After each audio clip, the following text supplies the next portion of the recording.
오늘 저는 읽어드린 말씀을 가지고 자기 앞가림하는 것도 신앙이다, 이런 제목으로 함께 말씀을 나누고 싶습니다. 제가 아는 어떤 신실한 자매 한 명이 있습니다. 이미 30대 중반을 훌쩍 넘어버린 결혼 정년기를 이미 넘었다고 해도 과언이 아닌 그런 자매입니다. 아주 신실한 자매예요. 근데 그렇게 늦게까지 결혼을 못한 이유가 있습니다. 만나는 사람마다요, 신앙이 좋다 싶으면 직장 생활이 변변치 않거나 미래가 불투명하고요, 또 직장이 어느 정도 안정되고 괜찮다 싶으면 신앙 생활이 형편없는 그런 형제들을 계속 만나게 되는 거예요. 뭐 선을 봐도 별 다를 바가 없었습니다. 남들은 눈이 높다고 하지만 제가 이렇게 이야기해보고 따져보면 눈이 높은 것도 아니더라고요. 뭐 돈 많이 벌고 대기업 다니고 잘 나가는 그런 사람을 원하는 것도 아니고, 그냥 자기 앞가림하고 가족들 생계에 부응할 수 있는 뭐 평범한 샐러리맨이면 괜찮다는 그런 생각을 가지고 있어요. 신앙생활도 뭐 교회에 앞장서서 리더하거나 임문하거나 뭔가를 하는 그런 것도 바라는 것도 아닙니다. 매주 같이 꼬박꼬박 주일 예배 드리고, 또 그렇게 크게 부담스럽지 않은 뭐 성가대처럼, 아니면 뭐 이렇게 좀 편안하게 봉사할 수 있는 것 같이 부부가 봉사하고요, 11조 내는 정도의 신앙인을 원하는데 그게 잘 안 된다는 거예요. 이렇게 신앙생활과 직장생활을 무난하게 하는 평범한 사람 찾는 게 이렇게 힘드나, 그런 생각이 든다는 거예요. 한 10년 그렇게 계속 왔다 갔다 하다 보니까 이젠 지쳤어요. 주위에 뭐 몇몇 사람들 말처럼 먹고 사는 거 포기하고 그냥 신앙 좋은 사람만 선택하자니 내 돈은 내가 번다 쳐도 자녀들과 가족의 미래까지 다 맡게 된다고 생각하니까 용기가 안 서더래요. 그냥 나 혼자 벌고 말지, 그런 생각을 하더라는 거예요. 신앙이야 지금 좀 부족해도 나중에 결혼해서 내가 잘 이끌어주면 되지, 그런 생각을 간혹 했다는 거예요. 그런데 그것도 어느 정도 신앙의 기초가 있어야 되는 거예요. 자꾸 이렇게 점점 만나고 계속 만나볼수록 답이 안 나오는 그런 신앙을 가지고 있더라는 거예요. 그래서 그것도 그만두고 그렇게 1년, 2년, 거의 한 10년 정도 살다 보니까 때때로 이 신앙을 가지고 있다는 게 자신을 너무 힘들게 하는 그런 마음이 든다는 거죠. 그 이야기를 들으면서 참 이렇게 이야기 듣는 내내 아쉬웠습니다. 마음이 아팠어요. 여러분, 이렇게 신앙생활과 직장생활, 교회생활과 사회생활은 같이 갈 수 없는 걸까요?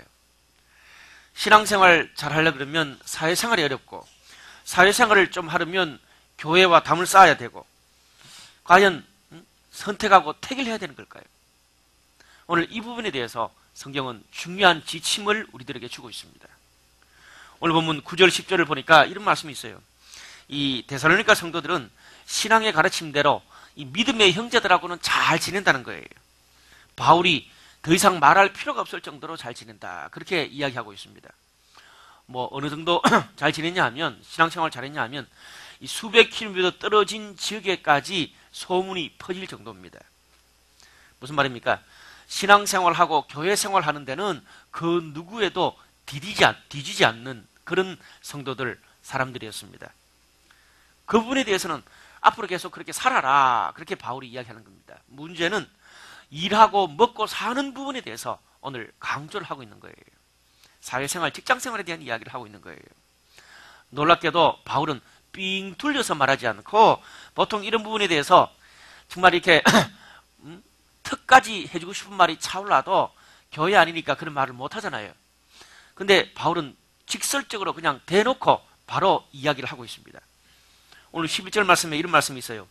너희에게 명한 것 같이 조용히 자기 일을 하고 너희 손으로 일하기를 힘쓰라, 그렇게 말합니다.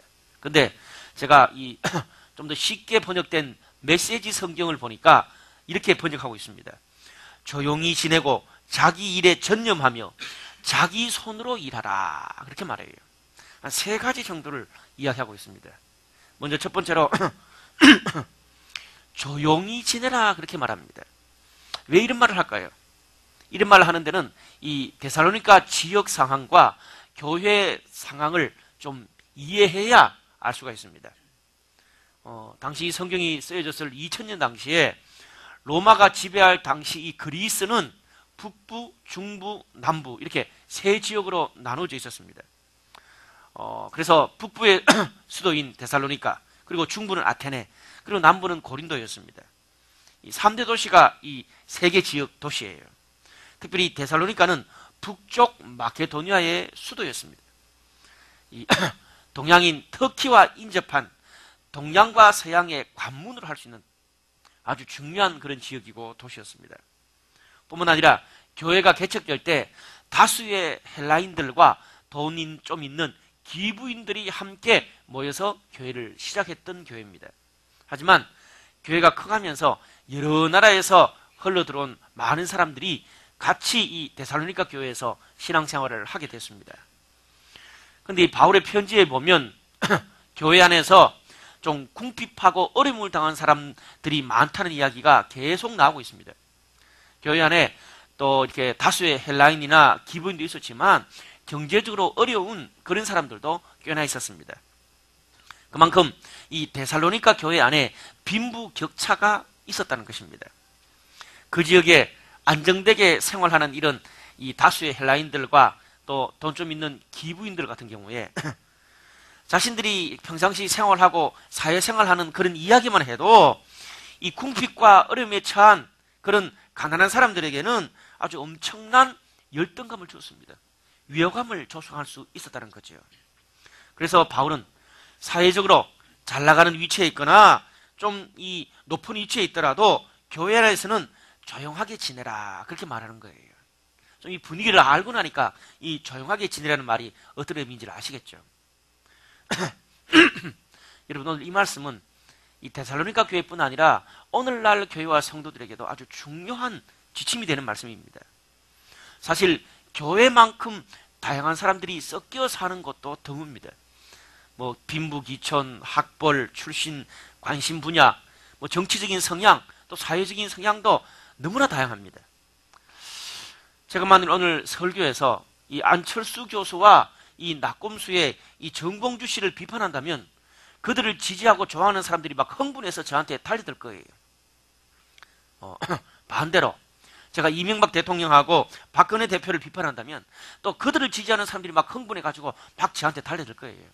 그래서 이 목사가 또 교회가 사적으로 어떤 정치적인 사회적인 성향을 가지고 있는 것은 괜찮은데 그것을 공적으로 공개적으로 이야기하는 것은 저는 그렇게 지혜롭지 못하다고 생각합니다. 왜? 교회 안에서 다양한 정치적인 사회적인 성향이 있는 것이거든요. 존중받을 필요가 있는 거예요. 그렇기 때문에 내가 어떤 말과 행동을 할 때 이 나와 입장이 다른 사람들에게 어떤 영향을 미치고 어떻게 반응할까 지혜롭게 생각할 필요가 있습니다. 예를 들어서 우리 셀 안에 다양한 사람들이 있습니다. 그런데 셀 안에 대기업에 다니는 친구가 있다고 칩시다. 작년에 성과급을 연말에 700% 받았대요. 근데 올해는 500%밖에 못 받았어. 너무 짜증난다. 외화 수지가 너무나 대기업은 요번에 많은 성과를 거뒀다 그러는데 너무 짜증난다. 200% 어떻게 됐냐? 짜증을 낼 수 있는 거예요. 근데 여러분, 그 셀원 옆에 중소기업 다니는 친구는 어떻습니까? 성과급은 고사하고 작년 한 해 동안 보너스도 못 받았어.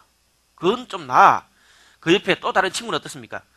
회사가 도산일보 직전이라 가지고 월급을 몇 개월 동안이나 못 받는 그런 친구가 있단 말이야. 그런 친구 앞에서 성과급을 500%밖에 못 받았니 열받네 그런 이야기하면 어떻게 돼요? 돌죠. 눈치 없이 계속 그런 이야기하면 어느 날 주위에 친구들이 교회를 안 와. 왜 우리 셀 멤버들이 교회를 안 오지? 자기 혼자 몰라. 다른 사람은 다 아는데. 여러분, 그런 사람들을 보고 어떻게 말하는 거예요? 조용히 지내라. 그렇게 말하는 겁니다. 나는 지금 대학 그런 여러 모든 진급시험 다 떨어졌어. 그런데 나는 됐다고 온 동네방네 떠벌리고 다니는 그런 사람들에게 어떻게 해요? 조용하게 지내라 그러는 거예요. 말해도 괜찮은 사람이 있을 때 좀 받아줄 수 있는 그런 여건의 사람이 있을 때 그 이야기를 하라는 거죠. 이해하세요? 무슨 말씀인지? 여러분, 사실 이런 일들은 예전에 우리 부모님들이 다니는 교회에서는 아주 종종 있는 일이었습니다. 우리 아들 김똘똘이 이번에 고려대학교 장학생으로 합격시켜 주시니 감사합니다. 할렐루야. 감사한 겁네. 우리 딸 조미미 이번 음악 콩쿨 대상 받게 해주시니 감사합니다. 할렐루야. 또 감사한 겁네. 이 감사라는 신앙이라는 명목 하에서 자기 아들, 딸 자랑하는 거예요. 여러분, 그 자리에 어떤 분들이 앉아 있습니까? 자기 자녀들 가운데 재수, 삼수하고 계속 음악대학 떨어지는 그런 자녀들 둔 부모들은 어떻습니까? 억장이 무너지는 거예요. 여러분, 그건 공동체가 아니죠. 진정한 공동체가. 그런 것들을 경험한 자녀들은 어떻습니까? 오히려 극단적으로 가가지고 나중에 뭐 헌금에 이름 쓰는 거 아예 안 합니다. 우리 가족들 중에도 그런 사람이 있어요. 하도 그런 걸 많이 당하다 보니까 아예 헌금 자체를 안 하려고 그러고 정말 자신의 어려움을 나누고 오픈해야 되는 그럴 때도 입을 닫아버려요. 극단적으로 가게 될 수밖에 없는 거죠. 여러분, 나한테 좋다고 모든 사람한테 다 좋은 게 아니에요. 언젠가 저희 교회에 이름만 대면 알만한 아주 중견 연예인이 한번 찾아왔더랬어요. 그러니까 막 주위에 저희 교회 성도들이 막 난리를 떨더라고요. 근데 제가 그냥 그분하고 인사하고 대화를 하는데 그냥 좀 존중해 드리면서 대화하긴 했지만 특별하게 대우하지는 않았어요. 근데 그분이 좀 이렇게 불편하시는 것 같더라고요. 그렇지만 저는 목사기 때문에 밖에서 연예인이지 우리 교회에서 연예인은 아니거든요. 그래서 뭐 존중하지만 똑같이 대해드리니까 아주 좀 이렇게 불편한 것을 내색하더라고요. 여러분, 교회는요 학벌, 직업, 부명예 이 세상적인 커리어로 인정받는 것이 아닙니다. 교회는 예수 그리스도의 자녀라는 것 이외에는 교회에서 폼 잡을 게 없는 거예요. 여러분, 그래서 교회가 좋아요. 우리가 고린도전서 12장 23절에서 25절 말씀을 보니까 이런 말씀이 있습니다. 우리가 몸에 덜 귀히 여기는 그것들을 더욱 귀한 것들로 입혀주며 우리의 아름답지 못한 지체는 더욱 아름다운 것을 얻느니라.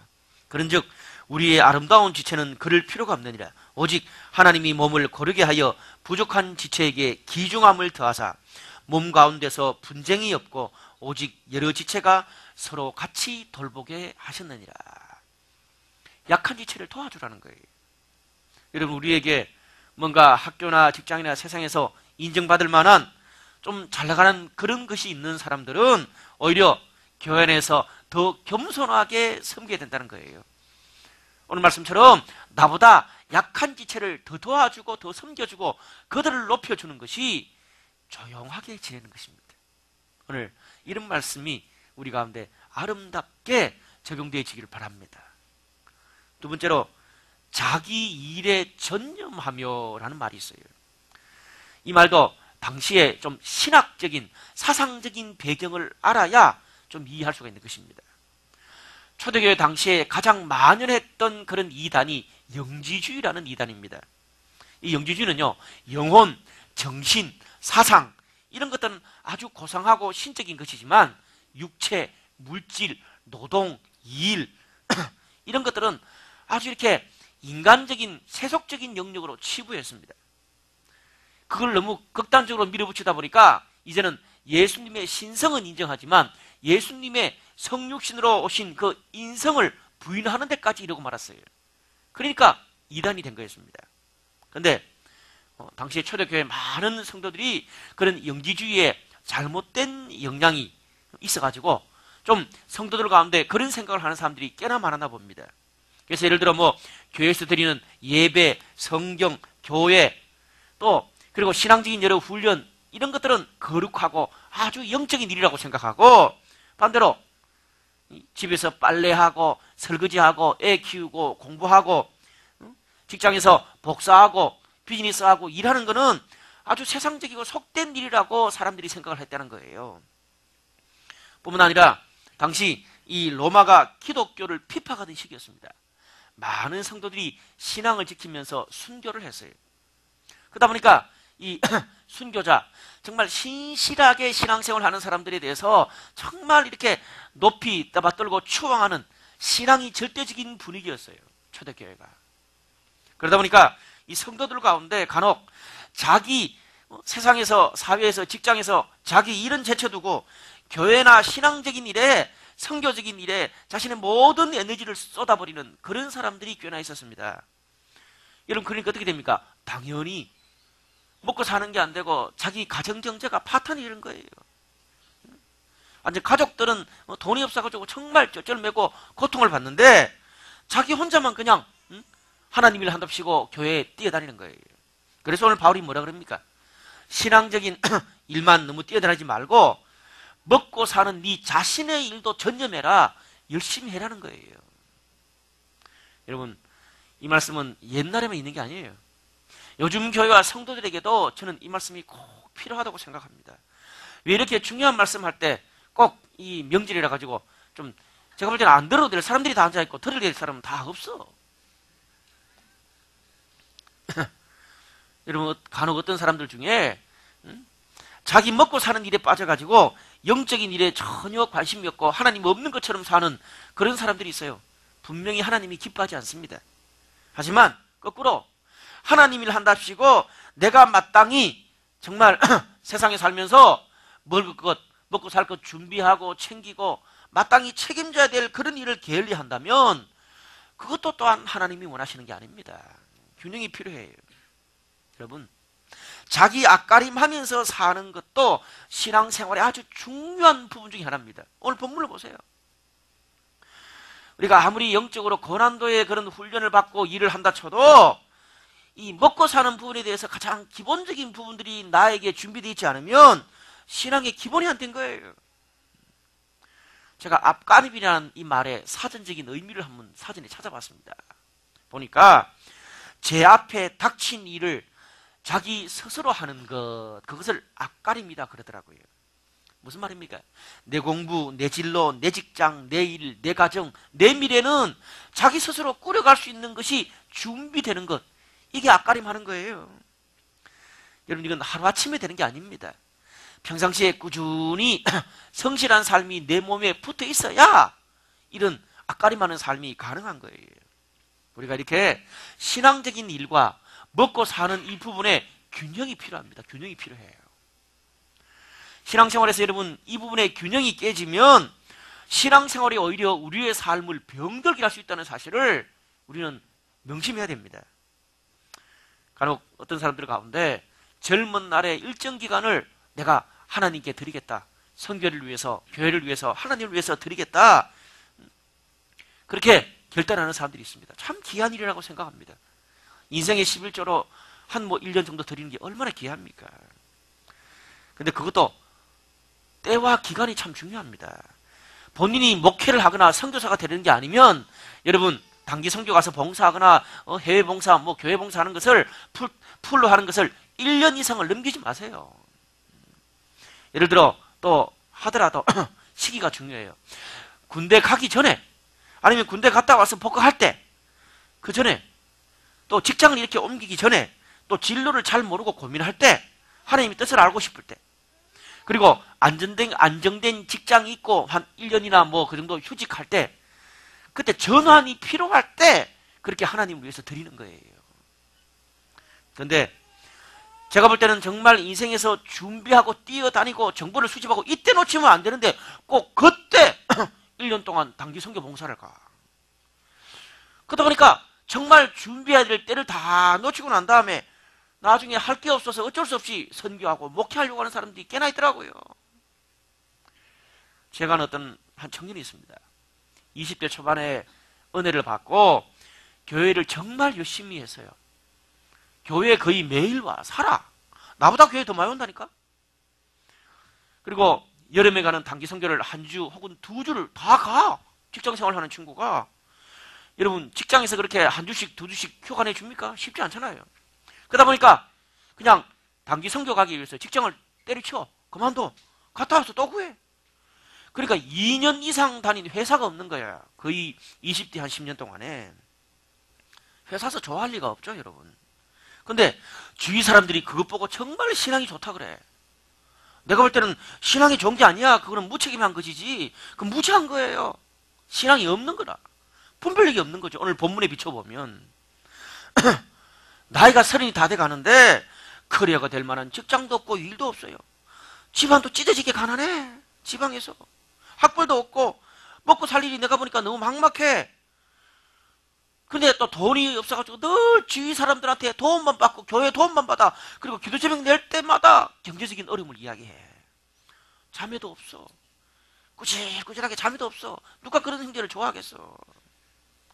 도저히 안 돼가지고 제가 어느 날 불렀어. 야, 너 이제 교회 그만 와라. 어떻게 나보다 교회를 더 많이 오느냐? 네가 목사냐? 그러니까 그래요. 목사님, 목회할 수도 있죠. 제가 그 이야기 듣고 더 뚜껑 열렸어. 네 앞가림도 못하면서 할 게 없어 목사하려고 때리치워라. 그건 너만 죽이는 게 아니고 너의 성도들을 다 죽이는 거다 그랬어요. 최소한도 직장생활에서 기본을 한 후에 3년 정도 정말 직장생활에서 검증된 후에 그때 목회해도 목회해라 그랬어요. 처음엔 좀 힘들었는데 제 말 듣고 이빨 콕 깨물고 3년 동안 직장생활 잘 하고 난 다음에 목회했어요. 지금 너무 아름답게 목회를 잘 하고 있어요. 여러분, 이 신앙생활과 직장생활의 균형이 필요합니다. 균형. 몇 년 전에 이 신앙서적 가운데 내려놓음이라는 책이 있더라고. 내려놓음. 읽어본 사람 손 들어보세요. 어우, 내리세요. 어우, 굉장히 많이 내려놨네. 네. 많은 젊은 크리스찬들 사이에서 감동을 받았어. 나의 이 잘못된 야망과 높아지는 마음을 내려놓고 하나님이 주신 겸손과 낮아지는 자의 삶을 사는 그 이야기더라고, 내용이. 여러분, 문제는 이 책을 읽어도 좀 잘 읽어야 돼. 똑바로 읽어야 돼. 그 저자가 어떤 사람이야? 서울대 출신이더라고. 하버드 대학 박사야. 몽골 국제대학 부총장이더라고. 그런 분이 내려놓으니까 그건 낮은 자의 삶이 되는 거예요. 그런데 공부도 못해가지고 대학도 가는 둥 마는 둥이고 취업도 안 돼가지고 몇 년째 헤매고 있고 외모도 찌질해서 연애 한 번 못해본 그런 인간이 계속 내려놓는데, 저는 그래서 내려놓은 책 별로 좀 안 좋아해. 여러분, 적어도 좀 뭔가 이루기 전에 40전에는 안 내려놔도 돼. 그런 책 40 지나서 읽어. 나 정도가 읽어야 돼. 그게 제가 뭐라 그런지 아세요? 그 친구한테, 야, 너는 내려놓을 것도 없어. 뭐 있어야지 내려놓지. 잘못 내려놓으면 낮은 자의 삶이 아니라 못난 자의 삶이 돼 임마. 그리고 겸손이 아니라 비굴하게 되는 거야. 너는 내려놓으면 읽지 말고 올라감 책 읽어. 올라감. 그런 책이 없어. 좀 올라가고 난 다음에 그 다음 내려오라 그랬어요. 여러분 어때? 내가 보니까 여기서 내려놓으면 책 읽을 사람이 거의 없어. 나도 사실 아직까지 그 책을 읽으면 안 돼. 여러분, 우리 이 시대 젊은이들이 우리의 헛된 야망과 또 이 높아지는 그런 마음을 내려놔야 되는 건 맞아요. 근데 뭡니까? 우리의 삶의 자세가 오늘 본문 말씀처럼 자기 일에 전념하는 것, 최선을 다하는 것이 준비 안 된 채 그렇게 되면 참 잘못된 길로 갈 수 있습니다. 저는 이 개그 콘서트 중에 이 비상대책위원회를 참 좋아합니다. 안 돼! 아주 참 좋아. 근데 최근에 620회 이 스포츠센터 이 폭파 사건, 그것에 대해서 이렇게 비상대책위원회에 있는 거 보면서 너무 감동적이었어요. 오늘 제가 정말 이 말씀을 통해서 여러분에게 주고 싶은 메시지가 거기 다 들어있어. 지금까지 잤던 사람 그거 딱 들으면 오늘 메시지의 핵심을 잡을 수 있을 거예요. 우리 한번 봅시다.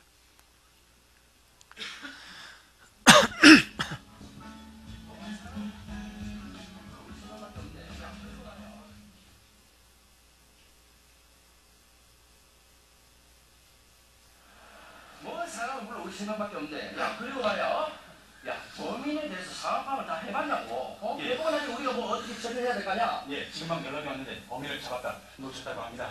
이게 아무래도 범인 찾기가 힘들 것 같습니다. 야, 안 돼! 야, 그리고 힘들다고 얘기를 하지 마. 아니, 무슨 요즘 젊은 것들은 해보지도 않고 다 힘들다고 그러냐?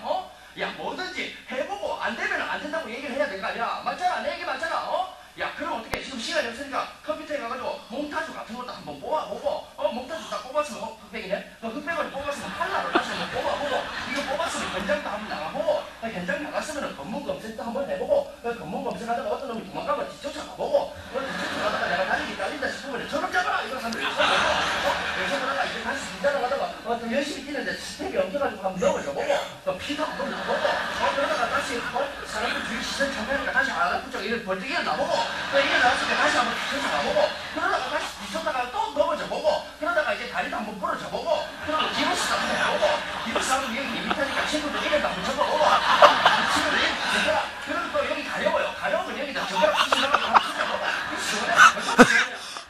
벌써 범위 놓친 거 아닙니까? 놓쳤지? 놓쳤어. 근데 왜? 놓칠 때 놓치더라도 해보고 놓친 거랑 안 해보고 놓친 거랑 완전 다르다니까?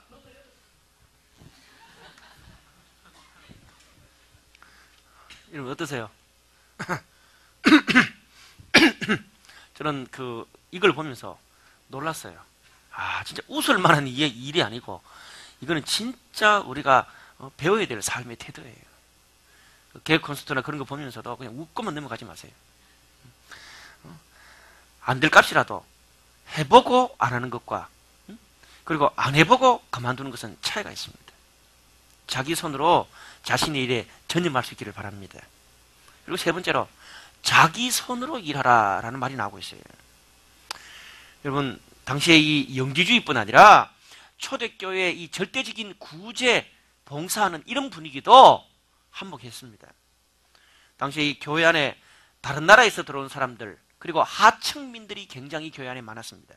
그러다 보니까 아직 그 나라 그 지역에 정착도 못하고 집도 직장도 없고 생활도 안정되지 못한 사람들이 많았습니다. 그러다 보니까 당시에 초대교회 성도들이 얼마나 마음이 좋았어요. 성도들이 아무 조건 없이 그들을 먹여주고 입혀주고 재워주고 도와주었어요. 근데 여러분 그 정도 되면 빨리 독립해서 먹고 살 길을 제 갈 길을 찾아야 되는데 아무 일도 안 하고 옆에 사람들이 먹여주고 입혀주니까 그냥 아예 빌부터 사는 사람들이 그 교회 안에 껴나 있었다는 거예요. 여러분 우리가 이 구제하고 봉사하는 것도 분별이 필요합니다. 하나님의 사랑도 좋지만 인간의 죄성도 늘 고려해야 돼요. 무조건 도움만 주면 습성이 돼가지고 아무것도 안 하고 받아 먹으려고만 합니다. 스스로 책임을 질 수 없는 장애우들이나 아픈 사람들이나 연세가 많이 든 분들이나 그런 분들은 몰라도 손발이 멀쩡하면 일을 해야지요. 여러분 언젠가 TV에 보니까 이 길거리에 있는 뭐죠? 길거리에서 먹고 자고 하는 분들 이름이 뭐죠? 노숙자들 이 스토리가 나왔어요. 근데 보니까 노숙자에 한번 맛들인 사람들은요 직장 생활이나 그런 걸 할 수 있도록 기술을 가르쳐 줘도 결국 나중에 다시 노숙자로 온다는 거예요. 그게 습성이 있으니까 아무것도 안 하고 좀 불편하긴 해도 주위의 시선이 그렇게 아무것도 안 하고 빈둥빈둥 놀면서 먹고 사는 것만큼 세상에 팔자 편한 게 없다는 거예요. 여러분 그것도 죄악이에요. 그럼 노숙자 대책위를 아무리 세워줘도 그런 노숙자들의 근본적인 마음이 안 바뀌면 그들의 자신의 재성이 안 바뀌면요 그런 수많은 사회 구제 프로그램이 아무 소용없는 거예요. 그래서 교회가 어떻게 마구잡이 그냥 퍼주기만 해서 되는 게 아니에요. 이런 것들을 지혜롭게 고려해야 되는 것입니다. 여러분 오늘 이 메시지 성경은 12절을 아주 리얼하게 이렇게 번역하고 있습니다. 우리는 여러분이 세상 사람들의 존경을 받을 정도로 제대로 살기를 바라고 빈둥거리며 친구들에게 빌부터 사는 일이 없기를 바랍니다.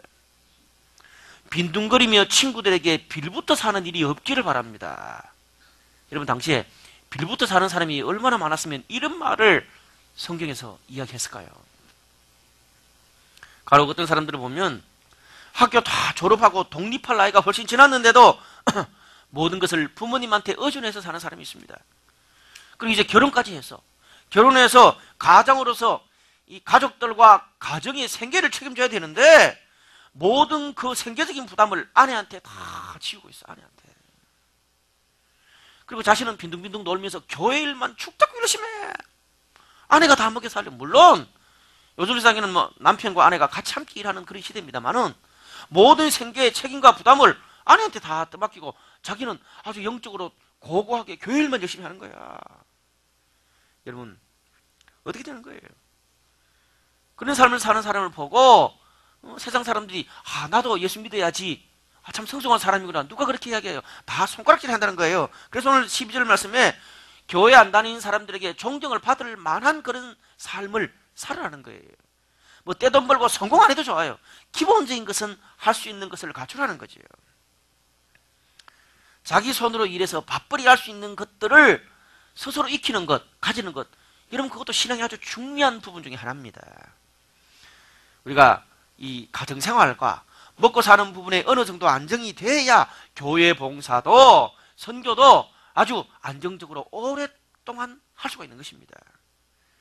예를 들어 저는 개인적으로 우리 성도들 가운데 이 고시를 준비하는 친구들이나 뭐 이제 직장에 갓 들어가서 직장에 적응하는 시기라, 또 금방 결혼해서 결혼에 적응하는 시기라, 또 임신 중이라, 이럴 때는 너무 힘든 교회 봉사를 안 해야 되죠.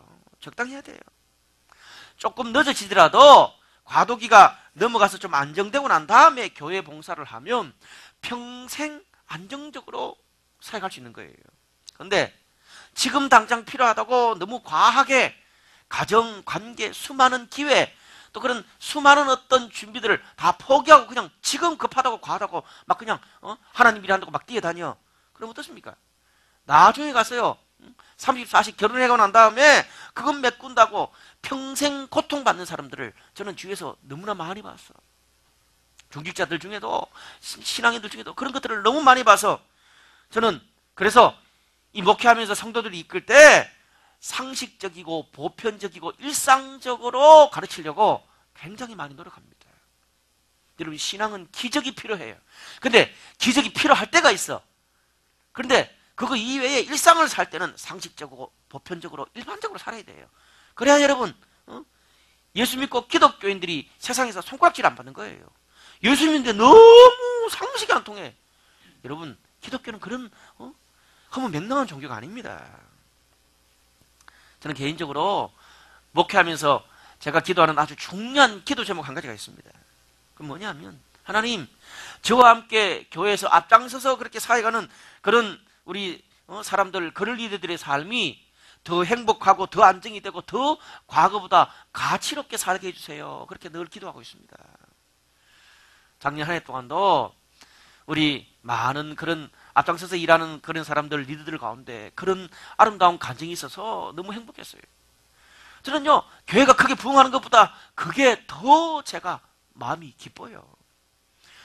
교회는 성장되고 안정이 됐는데 그 같이 막 앞장서서 일하는 그런 성도들의 가정과 경제가 다 형편없이 무너져 있다면 세상에 덕이 되지 않는 거예요, 여러분.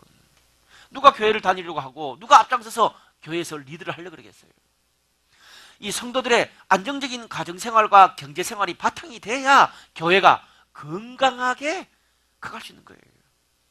저는 우리 교회가 건강한 교회가 됐으면 좋겠어요. 우리 성도들이 가정적으로도 안정이 되고 경제적으로도 안정이 돼서 정말 행복해서 기뻐서 평생 하나님 앞에 봉사하는 그런 사람이 됐으면 좋겠어요. 여러분 이렇게 자기 손으로 일한다는 게 없는 사람에게만 적용되는 게 아닙니다. 예를 들어 간혹 어떤 사람들 가운데는 뭐 가게가 몇 개나 있고 빌딩이 몇 채나 있어. 거기서 나오는 돈으로만도 평생 먹고 살 수 있어. 감사한 일이죠.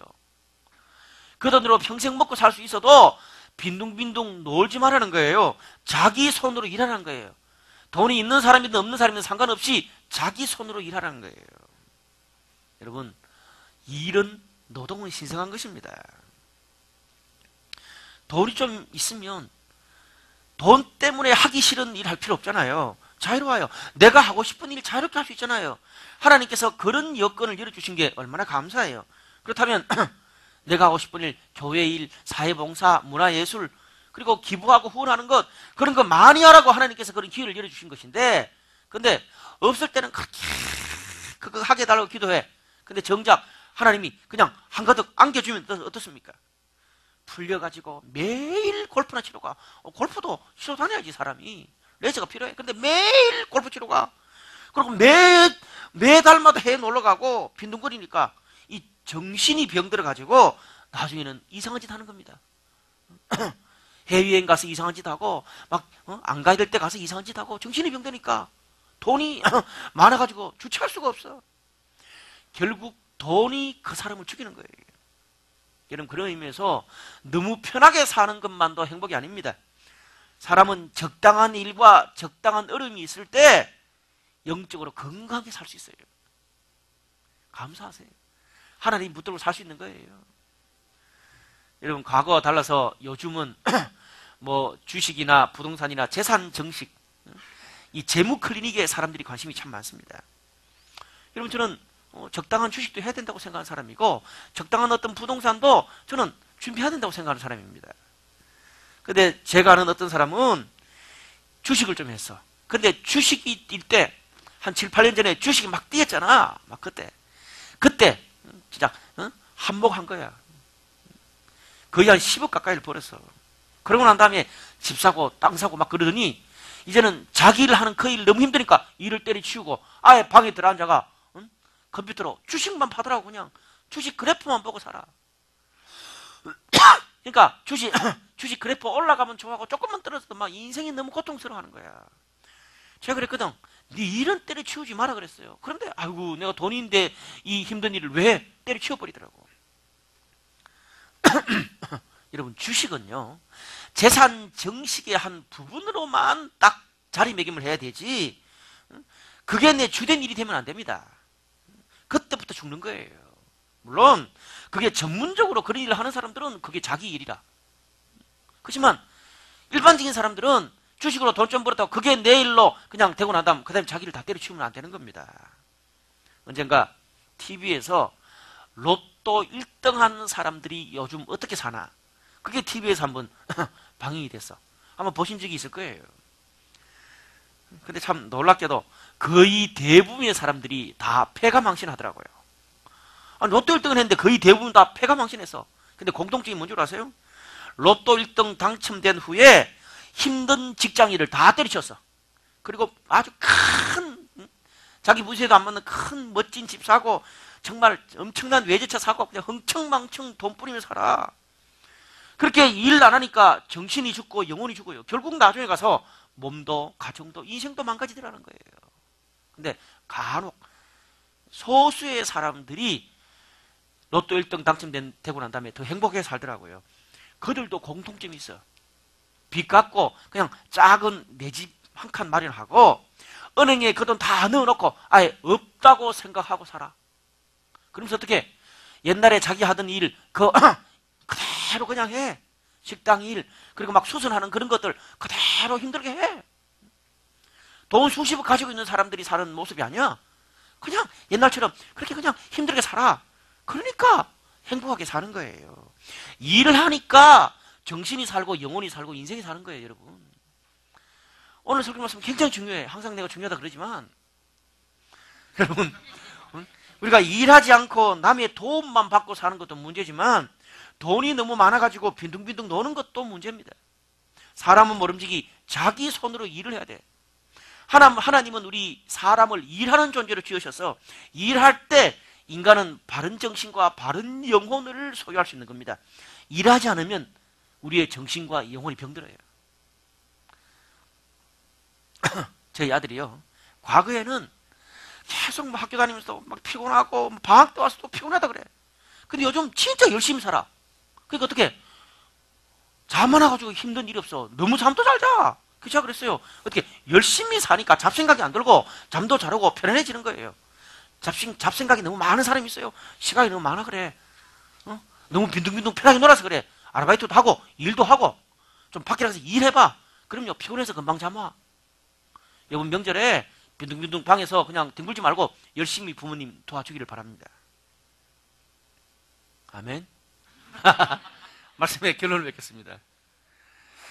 우리 지난주 말씀을 통해서 이 지난주 말씀에서 거룩을 이야기하면서 성에 대한 이야기를, 음란을 버리라, 성에 대한 이야기를 하고 있어요.